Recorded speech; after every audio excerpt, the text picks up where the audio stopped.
Bonjour et bienvenue. Aujourd'hui, on va explorer une idée assez forte de John Dewey. C'est ce risque, vous voyez, que l'école, si elle se coupe trop de la vie réelle, elle devienne une sorte de monde artificiel. On va creuser ça et notre discussion, on l'a pensé aussi un peu comme un exemple concret, une base pour une réflexion en psychopédagogie. Oui, tout à fait. C'est une critique qui reste très pertinente aujourd'hui. Dewey, il critiquait cet enseignement traditionnel, souvent jugé trop abstrait, trop passif. C'est ça. Et lui, il opposait une vision beaucoup plus dynamique, ancrée dans le réel. Exactement. Une école qui est la vie, en fait, pas seulement une espèce d'antichambre pour plus tard. Bon, alors pour commencer, peut-être, on pourrait faire une petite synthèse de Dewey. Juste les points essentiels de sa pensée, histoire de bien saisir les enjeux. Alors, l'idée centrale, c'est vraiment cet avertissement de Dewey. Attention, une école déconnectée, ça fabrique un univers un peu clos, quoi, loin des réalités. Il pointait plusieurs failles assez claires dans l'approche classique. Des savoirs très désincarnés, par exemple. Oui, Des élèves réduits à écouter passivement, une vraie coupure avec l'environnement social autour. Et puis souvent, la motivation qui repose sur les notes, et pas tellement sur un intérêt profond pour ce qu'on apprend. et le résultat de ça, c'est qu'on peut avoir des individus qui, oui, ont des connaissances, mais qui ont du mal à les utiliser concrètement dans la vraie vie. C'est tout à fait ça. Et à l'inverse, Dewey, lui, il imagine l'école comme une sorte de micro-société. Oui, L'apprentissage, il se fait par l'action, c'est le fameux « learning by doing », c'est la curiosité naturelle de l'enfant qui guide tout ça. d'accord. L'objectif, c'est pas juste d'accumuler des savoirs, mais c'est de cultiver une intelligence pratique, une intelligence sociale aussi. Alors comment on pourrait rendre la concret aujourd'hui? Parce que c'est bien beau en théorie, mais en pratique. Par exemple, via des projets qui ont vraiment du sens pour les élèves. Créer un jardin dans l'école, Oui, un potager, des choses comme ça. voilà, ou alors partir de problèmes réels à résoudre. Je sais pas, moi, travailler sur le gaspillage alimentaire à la cantine, par exemple. D'accord, donc on part du concret, du vécu. Exactement. Et, point très important, ça permet de développer ce qu'on appelle maintenant les compétences psychosociales. Ah oui, ces fameuses compétences. Oui, apprendre à travailler ensemble, à prendre des décisions, à aiguiser son esprit critique, comprendre ses émotions, celles des autres aussi. C'est fondamental. Mais du coup, ça change complètement le rôle de l'enseignant, j'imagine. Ah bah oui. Il n'est plus juste celui qui transmet l'info. Non, non. Il devient plutôt un guide, un facilitateur, quelqu'un qui crée des situations d'apprentissage stimulantes, qui accompagne les élèves. D'accord, qui pose des questions, qui aide à structurer. C'est ça. Il aide à faire des liens, à organiser les découvertes. Donc en somme, si on résume la vision de Dewey, l'idée c'est de faire de l'école un lieu où on n'apprend pas seulement à comprendre le monde. Oui, pas seulement à le comprendre passivement, mais aussi à y agir, à interagir avec ce monde, et même potentiellement à le transformer un peu. Intéressant, à apprendre à agir dedans. Voilà. L'enjeu, c'est de former des citoyens actifs, capables de réfléchir et d'agir. Bon, ce résumé, ça donne déjà les grandes lignes, je trouve. Pour aller plus loin et pour voir comment ces idées peuvent articuler dans une réflexion vraiment structurée, on va maintenant vous proposer la lecture intégrale du texte qui a servi de base à notre discussion.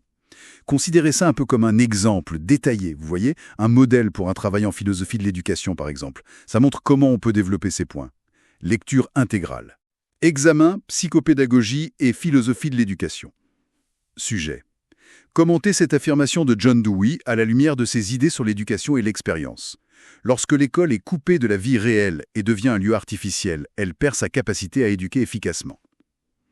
Introduction. John Dewey, figure majeure de la philosophie pragmatiste et de la pédagogie progressiste, a profondément critiqué les systèmes éducatifs de son temps qu'il jugeait déconnectés des réalités sociales et des besoins authentiques des apprenants.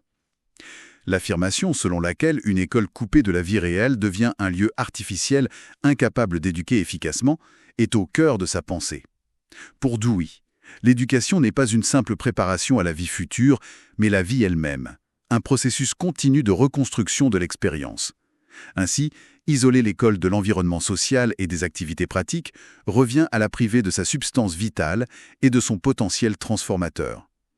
Nous examinerons d'abord les critiques de Dewey envers l'école traditionnelle, perçue comme artificielle, puis nous explorons sa vision d'une éducation ancrée dans l'expérience et la vie démocratique pour enfin évaluer la pertinence de cette affirmation aujourd'hui.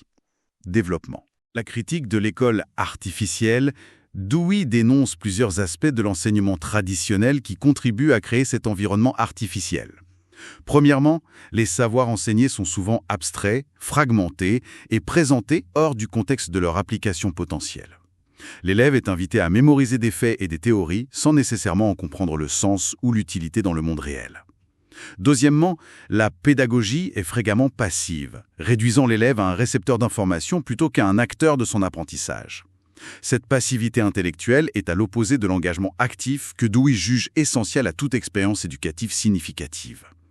Troisièmement, l'école tend à s'isoler de la communauté environnante, créant une rupture entre les apprentissages scolaires et les expériences vécues par l'enfant en dehors de ses murs. Enfin, la motivation repose souvent sur des récompenses et punitions externes, notes, classements, plutôt que sur l'intérêt intrinsèque et la curiosité naturelle de l'apprenant.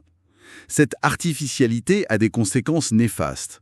Elle produit des individus potentiellement instruits, mais peu capables d'utiliser leurs connaissances de manière intelligente et créative pour résoudre des problèmes concrets et participer activement à la société. L'apprentissage devient une fin en soi, déconnecté de l'action et de la transformation sociale. 2. L'éducation comme expérience et vie démocratique. Face à ce constat, Dewey propose une vision de l'école comme une communauté embryonnaire, une micro-société où les enfants apprennent par l'action, learning by doing, et l'expérimentation. L'expérience est la clé de voûte de sa pédagogie. C'est en interagissant avec son environnement, en rencontrant des obstacles et en cherchant à les surmonter, que l'individu apprend et développe son intelligence. L'école doit donc offrir des situations authentiques, liées aux intérêts des enfants et aux problématiques du monde réel.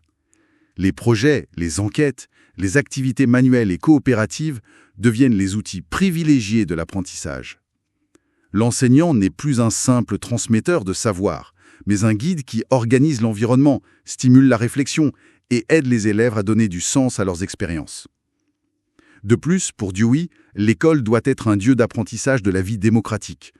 En participant à la vie de la classe et de l'école, en prenant des décisions collectives, en collaborant sur des projets communs, les élèves développent les compétences sociales et civiques nécessaires pour devenir des citoyens actifs et responsables.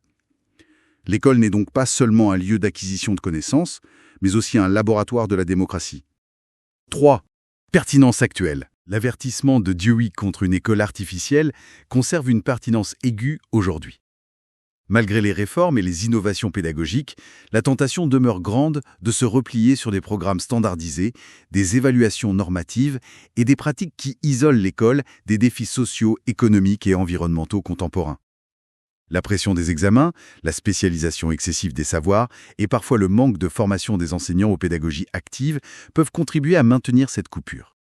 Pourtant, les enjeux actuels, crise climatique, inégalité sociale, transformation technologique, exigent plus que jamais une éducation qui forme des individus capables de comprendre la complexité du monde, de penser de manière critique et d'agir collectivement. Les approches pédagogiques inspirées de Dewey, comme l'apprentissage par projet, l'éducation à l'environnement ou l'apprentissage par le service communautaire, offrent des pistes précieuses pour reconnecter l'école à la vie réelle et redonner du sens aux apprentissages.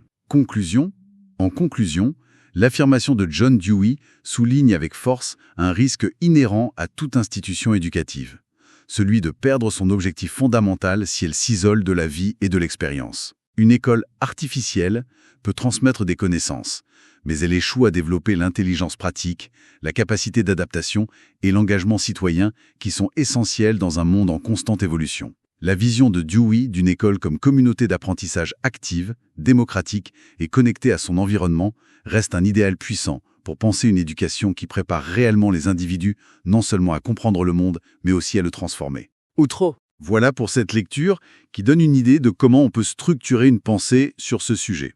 Et cette immersion dans les idées de Dewey, ça nous laisse avec une question assez fondamentale pour terminer, je trouve. Oui.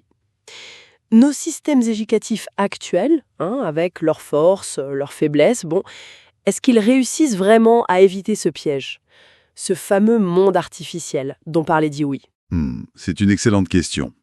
Une interrogation qui reste, d'une actualité brûlante. Relier l'apprentissage à l'expérience vécue, aux défis du monde réel. C'est pas simple. Non, ça reste un objectif pédagogique vraiment fondamental. Et sa pertinence, elle ne faiblisse pas, bien au contraire. C'est un défi constant, en fait. un défi constant. Merci beaucoup de nous avoir rejoints pour cette exploration.